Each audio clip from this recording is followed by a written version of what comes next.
सब जन ध्यान दो बेटा। ग्राफ है, ग्राफ पे से इक्वेशन ऑफ लाइन बताना है। क्या फॉर्मेट रहता है इक्वेशन ऑफ लाइन का? एलियन बता पाएंगे तू? कोई लाइन का, स्ट्रेट लाइन का इक्वेशन क्या रहता? वो स्लोप रहता। बढ़िया। अलग अलग तरीके हैं। दो मेथड है। वो जो तूने बोला वो भी चलता। एक है y is equal to M X plus C बच्चों। y तो y है, x तो x है। तुमको m और c की वैल्यू बतानी। c क्या है? c क्या रहता है याद भी है? y इंटरसेप्ट, वो पॉइंट जहाँ पे ये दंडी y एक्सिस को कट मारती। y एक्सिस दिख रहा है सबको, नीला नीला। ये लाइन उसको कहाँ पे कट मार रही? 0,2 पे, मतलब 2 पे। तो c की वैल्यू 2 हो गई। और स्लोप, स्लोप कैसे निकालते हैं? एम कैसे निकालते हैं?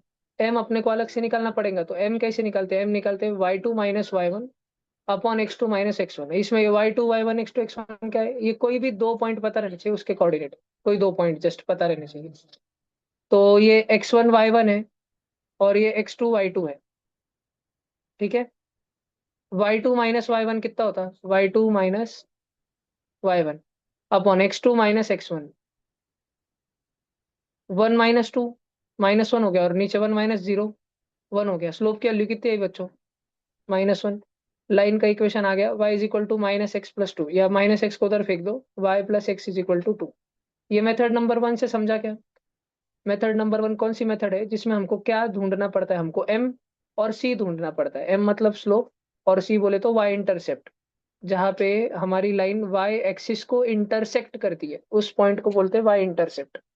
दूसरी मेथड है कोई भी लाइन का इक्वेशन बताने की।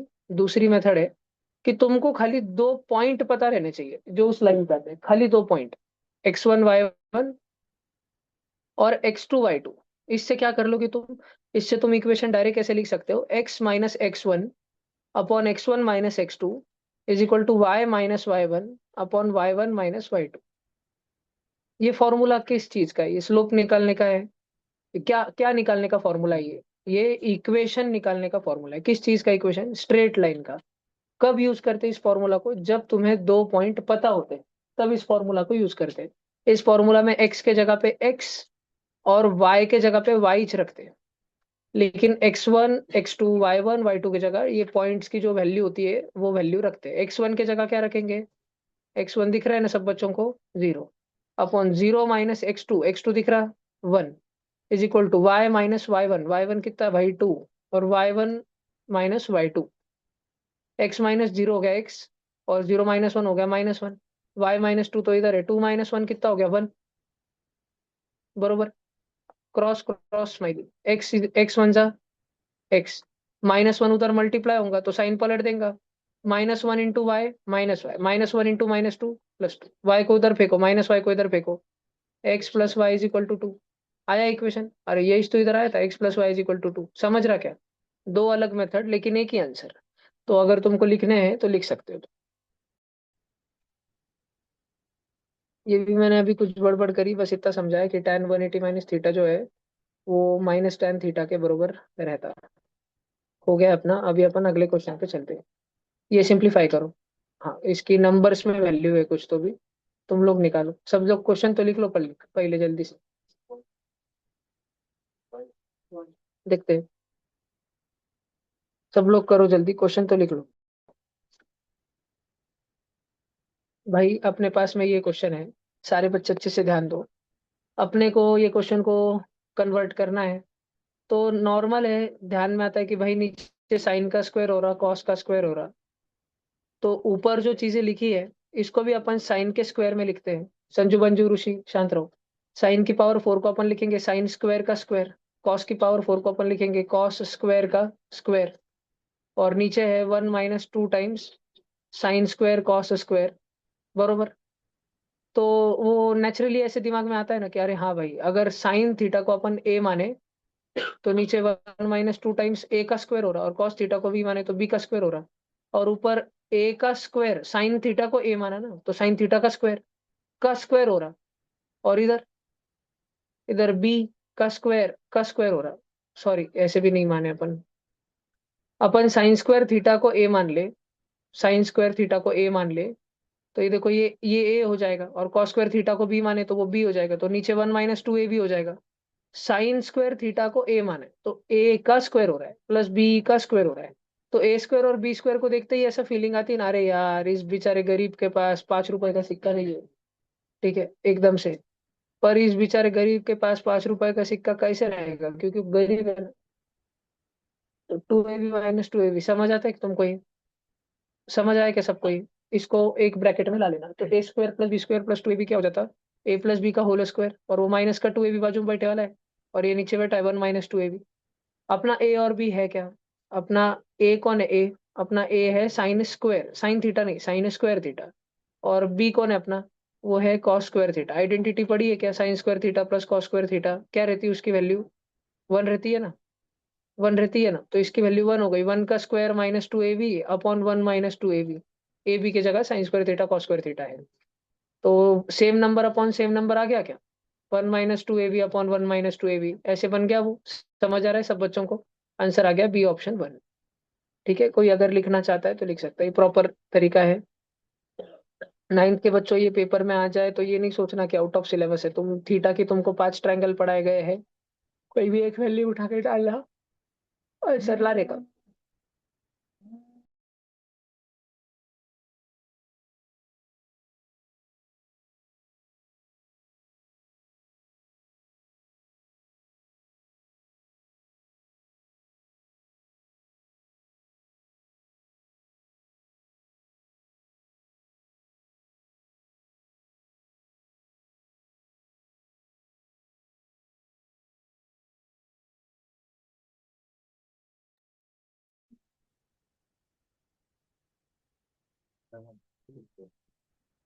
ये हो गया। लिखो जल्दी जल्दी लिखो, नवी वालों जल्दी जल्दी लिखो। 10वी स्कूल मध्ये जर बोर्डात वगैरे जर आलं तर चुकू नका, एकदम स्टँडर्ड आहे.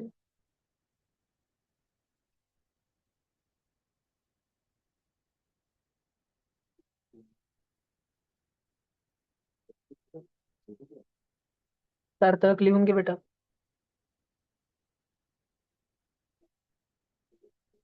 सब बच्चे 9th वाले ऑनलाइन, सब के सब रेगुलर क्लास करो अभी, कोई छुट्टी मत मारो.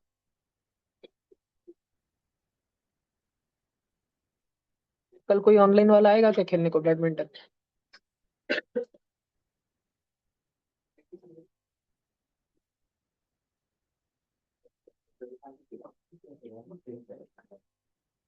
ये उड़ा दो.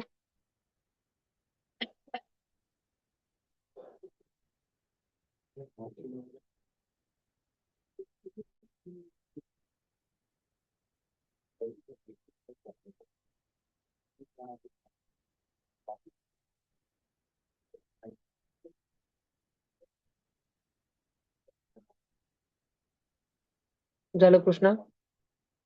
हाँ बच्चों ये क्वेश्चन देखो. ये क्वेश्चन देखो. अगर इधर साइन की पावर 4 और कॉस की पावर 4 रहता, और 1 - 2 साइन स्क्वायर कॉस स्क्वायर रहता, लेकिन यहाँ पर बीच में माइनस होता, तो ये क्या सिंप्लीफाई होता करके बताओ. ये वाला टर्म किस में सिंप्लीफाई होता करके बताओ. कुछ होता क्या, नहीं होता, कुछ होता क्या देखो. नंबर्स में नहीं आए शायद आंसर ऐसे नीचे, लेकिन मे भी शायद ट्रिग्नोमेट्री में ही कुछ सिंप्लीफिकेशन हो, आपस में कुछ बहुत सारी चीजें कट कुट जाए, सिंप्लीफाई हो जाए. थोड़ा कोशिश करो सब जन.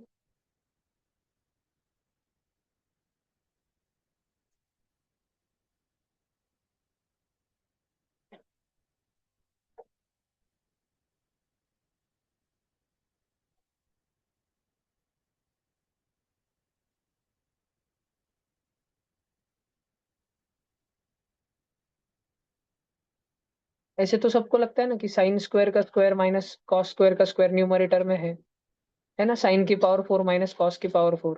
a² - b² यानी a² + b² into a² - b² ऐसे तो है.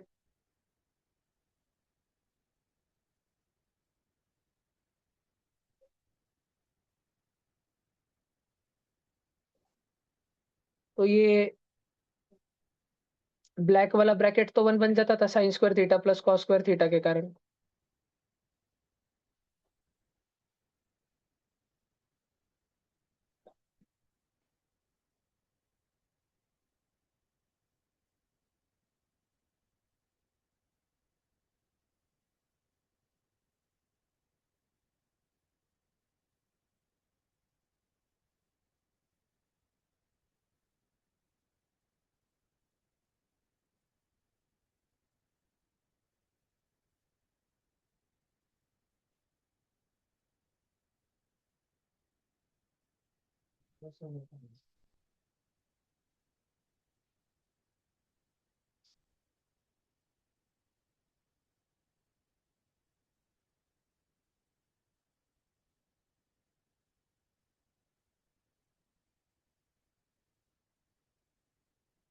इसके आगे कुछ होता है क्या? भैया उसमें से माइनस कॉमन लेके cos square minus sine square numerator में आएगा। तो उसका फॉर्मूला मतलब उसका न्यूमरेटर आएगा कॉस 2 थीटा। हम्म। नीचे कुछ नहीं बनता ना? मैं सोच रहा था कि क्वेश्चन में इधर साइन थीटा कॉस थीटा कर दूं। नीचे वाला है क्या?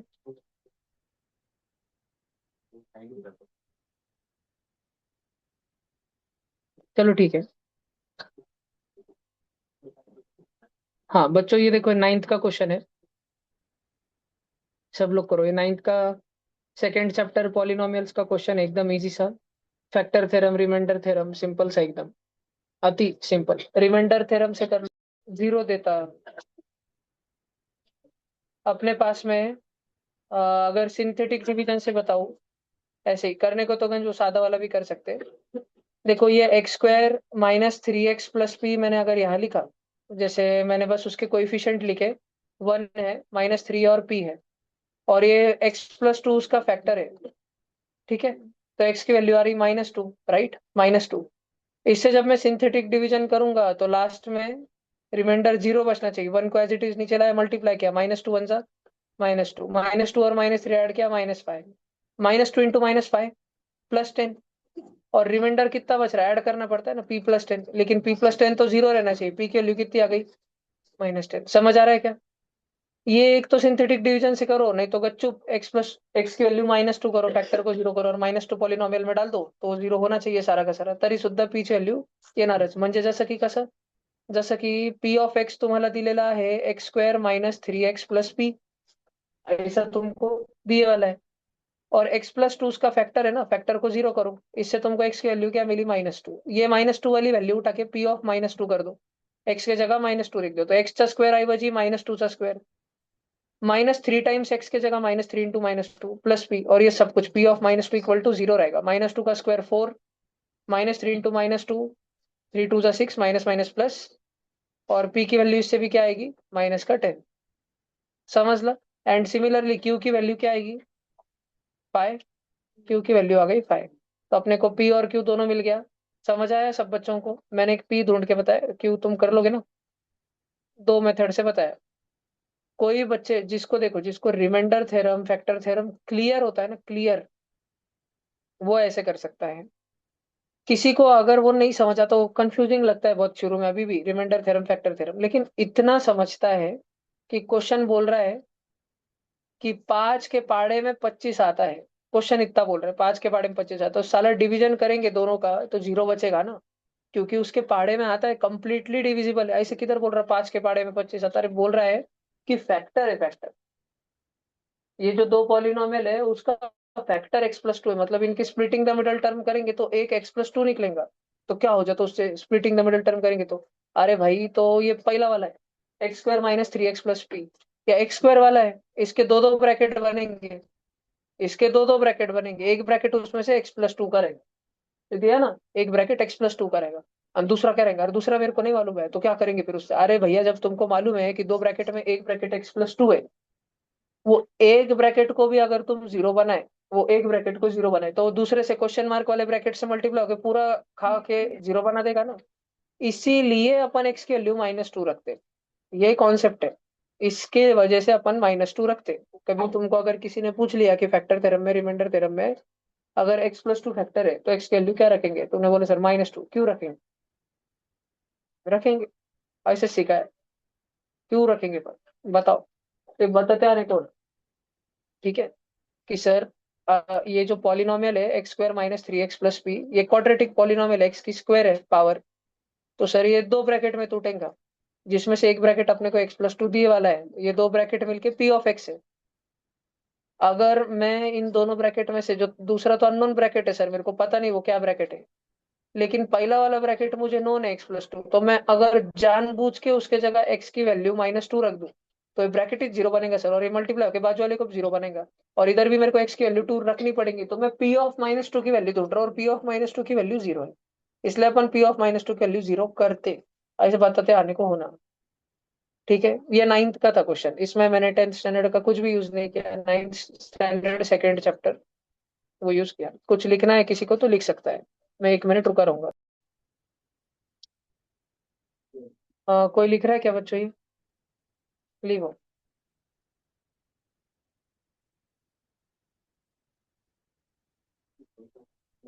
तो अपनी फाइनली p की वैल्यू -10 और q की वैल्यू 5 आई है, -10 और 5।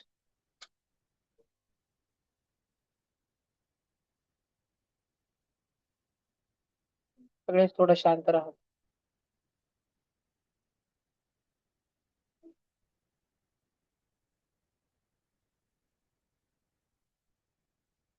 -10 और 5 बी ऑप्शन। चलो ये तो देखो भाई दिया है, in the given figure which is not at scale, angle 1 is equal to angle 2, angle 3 is equal to angle 4, then which of the following is true? Angle 1 + 3 should be equal to angle 2 + 4, this is true. बाकी ये दोनों same रहने चाहिए क्या? कुछ नहीं है ऐसा कि ए एक्स और डी वाई सेम सेम रहेगा, ऐसे कैसे अपन बोल सकते हैं? तो देखो भाई, अगर मैंने मान लो यहाँ पे एक 30 डिग्री का एंगल निकाला, और फिर एक समझो 15 डिग्री का और एंगल निकाला, मैं इसको इतना ले गया, और मैं 30 डिग्री का एंगल निकाला, और मैं 15 डिग्री का एंगल निकाला, मैं उसको इतना लेके गया।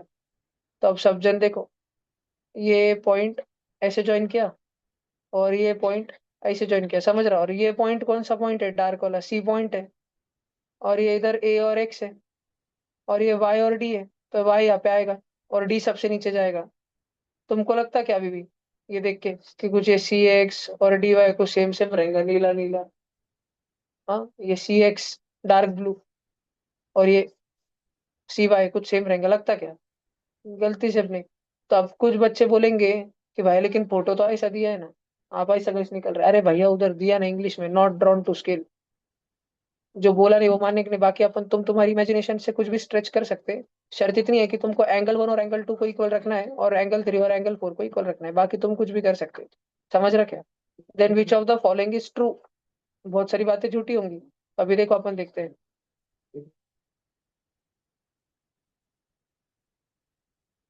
Angle A B C is equal to D B C, किधर भैया ए बी सी दिखे सबको? A B C is equal to D B C, सही बात है, अरे हाँ भाई सही बात है, खत्म।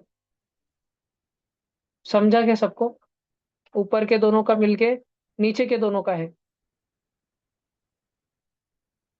अगला, ये स्पेशल ट्रायंगल याद है ना सबको?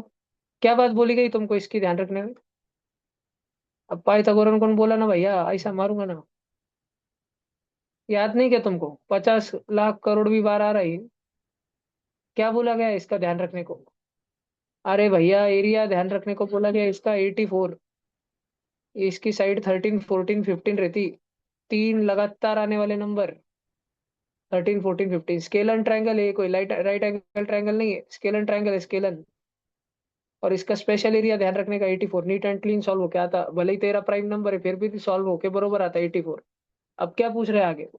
करा था ना ऐसा सेम टू सेम 9th के पेपर में question. Then the length of altitude corresponding to side measuring 14 centimetre, कि ये जो ट्रायंगल है तुम्हारा 13 सेंटीमीटर 14 सेंटीमीटर 15 सेंटीमीटर का, इसमें 14 सेंटीमीटर वाली जो साइड है उसको कितनी हाइट आएगी, उसको कितना अल्टीट्यूड आएगा? क्या करेंगे इसके लिए? तो half into base into height करेंगे ना। बेस कितने का रहेगा? हाइट कितनी है निकालने की है, और एरिया कितना है 84। वो कैसे आया 84? हेरॉन्स फॉर्मूले से निकालना पड़ता है, पर ध्यान रखो ना तो कितना काम बचता हर बार। पूरे बैच को पूछता कि इसको ध्यान ही नहीं रहता। इतने कैसे महंगे बच्चे। 2 और 14 कट के 7 और 7 नीचे गए उधर डिवीजन में, हाइट आ गई 12 सेंटीमीटर। लिख लो, नोट लिख लो ऊपर मार्जिन में, 13 14 15 का एरिया। डबल कॉन्सिक्यूटिव भी ध्यान रखना। 13 का 26, 14 का 28, 15 का 30, 24 28 30। अगर मैंने साइड दुप्पट की है तो एरिया कितने पट होता, चौपट होता, कितने टक्के का बढ़ता, 300। कुछ दिन पहले ही पढ़ा है, पता है ना। एन टाइम्स हुआ तो n-1 × 100 टक्के बढ़ता।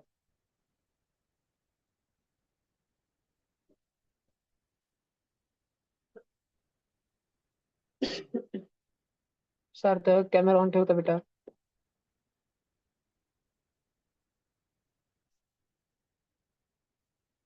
शिवराज कॅमेरा ऑन ठेव। व्यवस्थित बस, कॅमेरा समोर, कॅमेरा ठेव समोर। पार्थ्या अभ्यासात लक्ष दे बर का भाऊ।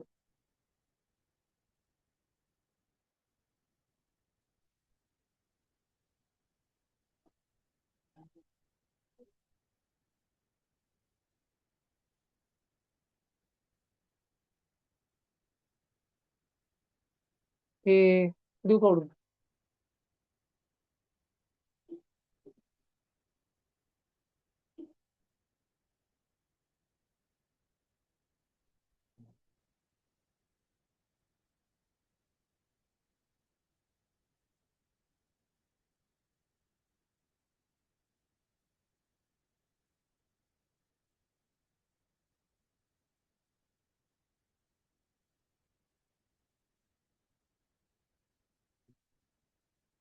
35 हो गया। एवरीडे मैथ्स बाकी है क्या अपना ये पेपर का? अरे बाप, सब बाकी के पेपर का। अचीवर्स करेगा 10th आईएमओ का? नहीं। Some students planned for a picnic, the budget for food was 500 रुपए, but 5 of them failed to go. अरे, ये तो होता हो लग रहा है मेरे को। एंड दस the cost of food for each member increase by 5 रुपए। How many students planned for the picnic? खुश हो गए? खुश हो गया पिकनिक का सोच के। How many students planned for the picnic, मान लेते कि एक्स स्टूडेंट्स थे। एक्स स्टूडेंट को 500 रुपए लगने वाले थे, सबको मिलके बजट। तो एक जन को कितना लगने वाला था? अगर एक्स जनों में मिलके 500 लगने वाले थे, एक को कितना लगने वाला था? 500/x। ये पर स्टूडेंट कॉस्ट बोली गई थी कि सब बच्चे 500/x इतने रुपए साथ में रखो अपने अपने खाने के। आणि बाद में कितने जन नहीं आए? 5 जन नहीं आए। कितने बच्चे थे पूरे? एक्स बच्चे थे उसमें से 5 नहीं आए तो कितने आए? x-5 इतने आए। पर इन सबको अब कितना रुपए लाना पड़ा? बोला गया था 500/x लेके आना सबने, इतने बच्चे आए, और सबको बोला था इतना इतना रुपए लेके आना 500/x। लेकिन अब कितना लाना पड़ा इनको? 5 5 रुपए ज्यादा लाना पड़ा, ताकि पूरा फूड का बजट कितना हो सके? 500 रुपए हो सके। नहीं समझ आ रहा? समझ आ रहा क्या? पहले एक्स बच्चे थे, सबको बोला गया था 500/x रुपीज लाओ, ताकि सबके मिलके कितने हो जाएंगे, एक्स एक्स कट के 500 रुपए हो जाएंगे। अब 500 रुपए करवाने के लिए बच्चे तो कम हो गए, 5 बच्चे कम हो गए। तो जितने सबको लाने को बोले थे, कितने लाने को बोले थे, 500/x लाने को बोले थे, उसमें 5 5 रुपए बढ़ाए गए। भाषण समझ आ रहा क्या? नक्की? ठीक है, तो अपने पास इक्वेशन आ गया। ये शुरू का इक्वेशन ग्रीन वाला समझा क्या, ग्रीन वाला? एक्स बच्चे थे, सबको 500/x लाने को बोला था, ताकि मिल के 500 हो जाए। समझ रहा? मिल के 500 हो जाए, इसके लिए एक्स बच्चों को बोला गया था कि 500/x लेकर आओ। समझ आ रहा? अब अपने को ब्लू कलर वाला इक्वेशन सॉल्व करना है कल, और अपना सॉल्व हो जाएगा। तो क्वाड्रेटिक इक्वेशन है। तुम लोग अभी इतना इक्वेशन बना के तो दिया, अब तुम तो करो बहुत थोड़ा। इक्वेशन कैसा बने ध्यान रहेगा ना तुमको? ठीक है, cost is equal to number of students into cost per one student, cost contribution of one student.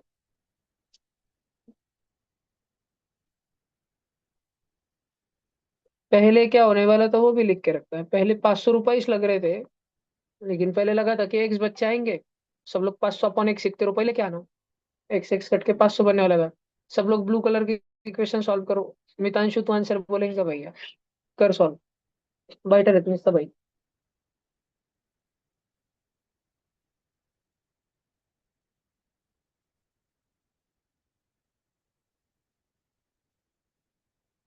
मितांशु तो स्कूल के बाद इधर आया कर तो पढ़ाई को।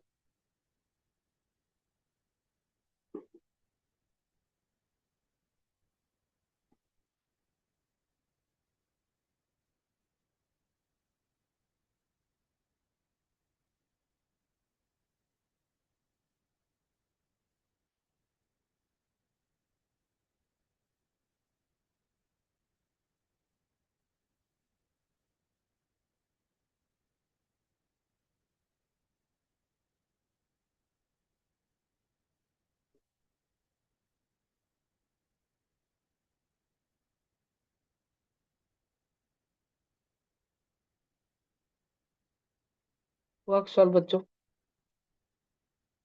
तुल करना बाबू।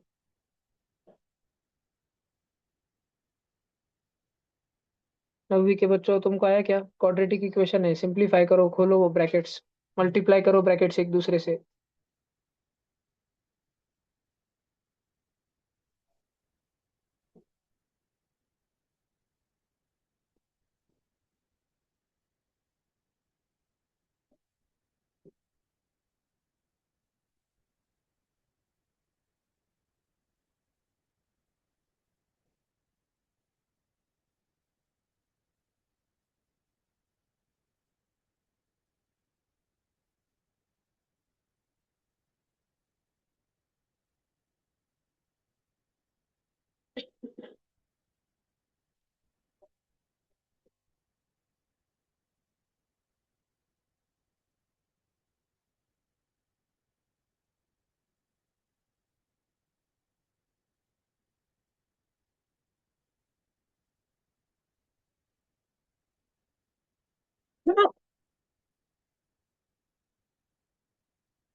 इस ब्रैकेट बनते हैं ना, x+20 और x-25।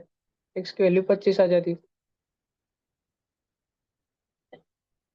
इधर तक पहुंचा मितांशु?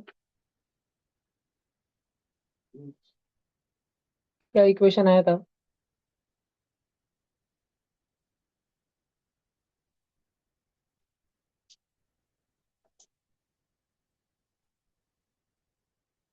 घोड़े।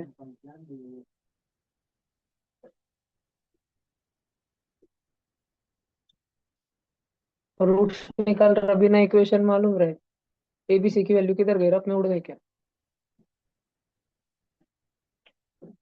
दिव्या क्लास में ध्यान दे बेटा।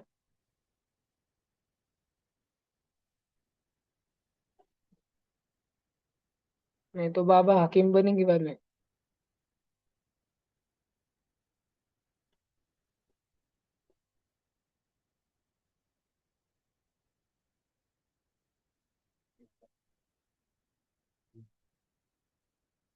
ये उड़ा दूं क्या?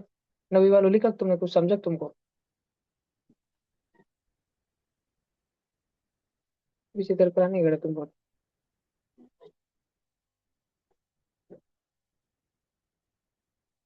x-5 बच्चे आए, 5 बच्चे कम आए, तो सबको 500 अपॉन एक्स जो लाने बोला, तो उसमें 5-5 रुपए ज्यादा लाने बोला ताकि 500 हो सके। अब x × 500 अपॉन एक्स करा तो एक्स एक्स कट जाएगा, 500 बचेगा। अगर x × 5 करा तो 5x बचेगा। अगर -5 × 500/x करा तो -2500 अपॉन एक्स बचेगा। अगर -5 × +5 करा तो -का 25 बचेगा। और ये सबका सब इक्वल है 500 के। 500 और 500 दोनों तरफ का कट जाएगा। ये जो दोनों माइनस वाले टर्म्स है ये दूसरे तरफ चले जाएंगे। अगर माइनस का 2500 अपॉन एक्स पिंक कलर दूसरे तरफ चले गया तो 2500 अपॉन एक्स हो जाएगा। -का 25 दूसरे तरफ गया तो +का 25 होगा। ये जो इक्वेशन है फिलहाल इसमें सब जगह कॉमन क्या है, 5 है। तो 5 को कॉमन लो और उड़ा दो। सबको 5 से डिवाइड कर दो। 5x को 5 से डिवाइड किया तो एक चीज बचेगा। 2500 के 5 टुकड़े कर दो, 500 रुपए बचते। 25 के 5 टुकड़े कर दो, 5 बचता। ये रेड कलर वाला इक्वेशन दिखा। अब इसमें जो नीचे x है, ये x को दोनों तरफ एलसीएम में मल्टीप्लाई कर दो। तुम्हारे पास इक्वेशन होगा x² = 500 + 5x। अब एक तरफ बुला उस सबको। तो इक्वेशन क्या बनेगा, x² - 5x - 500 = 0। तो अब स्प्लिटिंग द मिडल टर्म, 500 -500 के दो फैक्टर ढूंढने जिनकी एडिशन -5 होती है। थोड़ा सा दिमाग लगाना तो आएगा -25 और प्लस का 20x। अब इसमें पहले वाले में क्या कॉमन लोगे, x, तो बचेगा x - 25। दूसरों में लोगे 20 तो बचेगा x - 25। अब दोनों में से क्या कॉमन लोगे, कौन सा ब्रैकेट, x - 25 वाला और x + 20।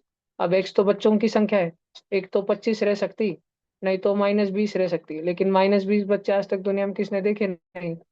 तो 25 बच्चे देखे वाले, तो x के आंसर आ गया 25। क्या मितांशु बाबू?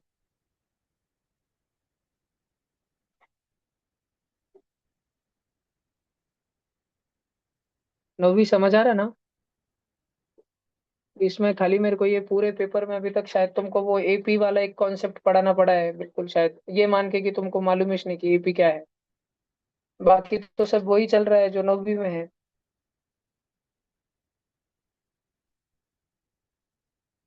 और एक वो क्वाड्रेटिक इक्वेशन का नेचर ऑफ रूट्स, बिना अल्फा और बीटा रूट्स मालूम किए उनका नेचर कैसा है, वो इमेजिनरी है कि रियल है कि रैशनल है कि इरेशनल है, डिस्टिंक्ट है, इक्वल है, वो डिस्क्रिमिनेंट पे से b² - 4ac ग्रेटर देन और लेस देन और इक्वल टू 0, ये सब करके। 9वीं वालों सबने लिख लिया क्या सॉल्यूशन?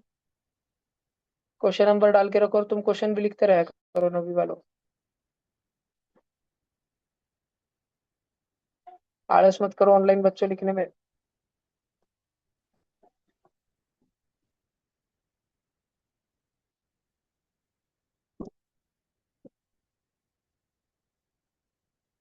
कार्तिया ध्यान दे क्लास में।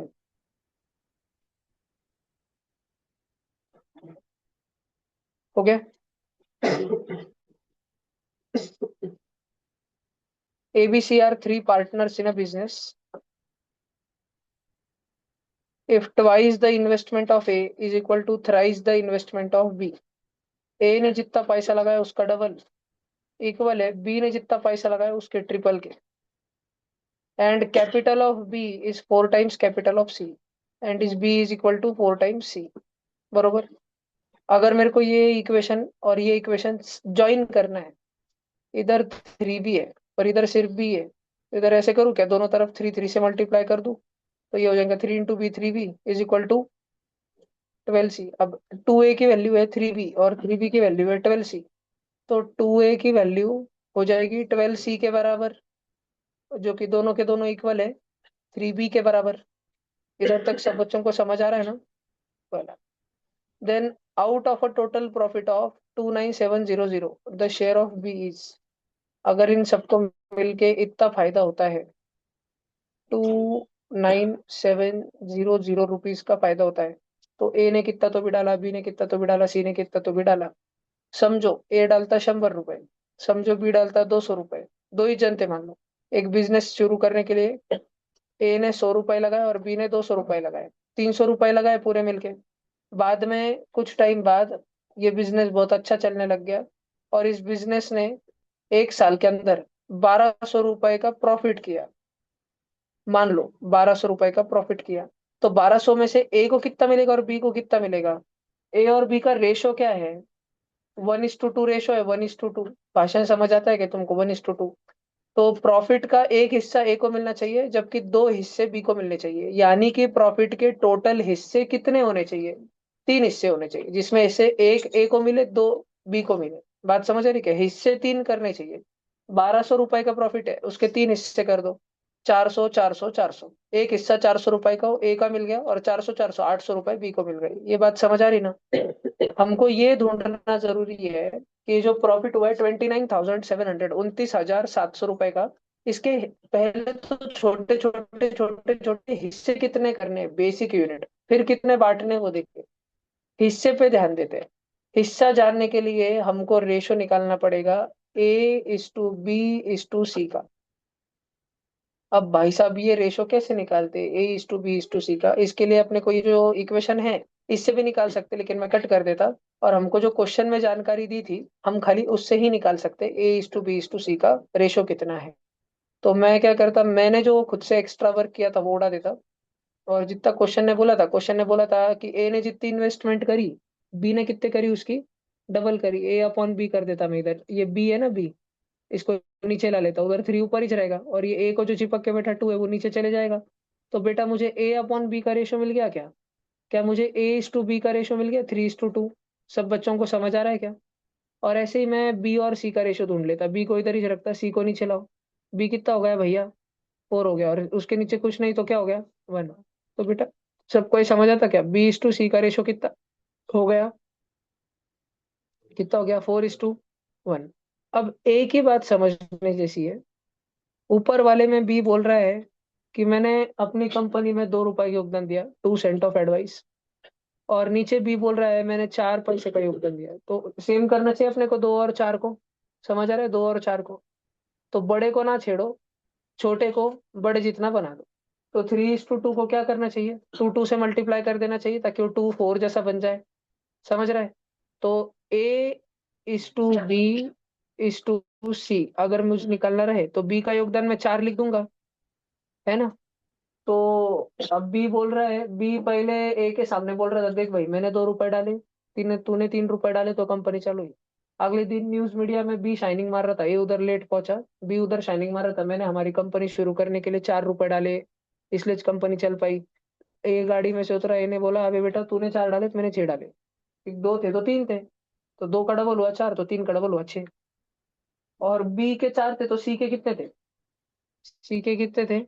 1। 6:4:1 का योगदान है। पहले देखो मैंने जो क्वेश्चन तुमको बताया था कि ए ने 100 रुपए डाले, बी ने 200 रुपए डाले, एक सिंपल क्वेश्चन। तो रेशियो कितना था? 1:2 का था ना, 1:2 का। 100/2, 0 0 0 0 कट, 1/2 का रेशो था। तो 1 और 2 टुकड़े कितने थे? 3। अभी टुकड़े कितने होंगे? 6 4 1, कितने टुकड़े होंगे अभी? 11। भाषण समझ आ रहा क्या?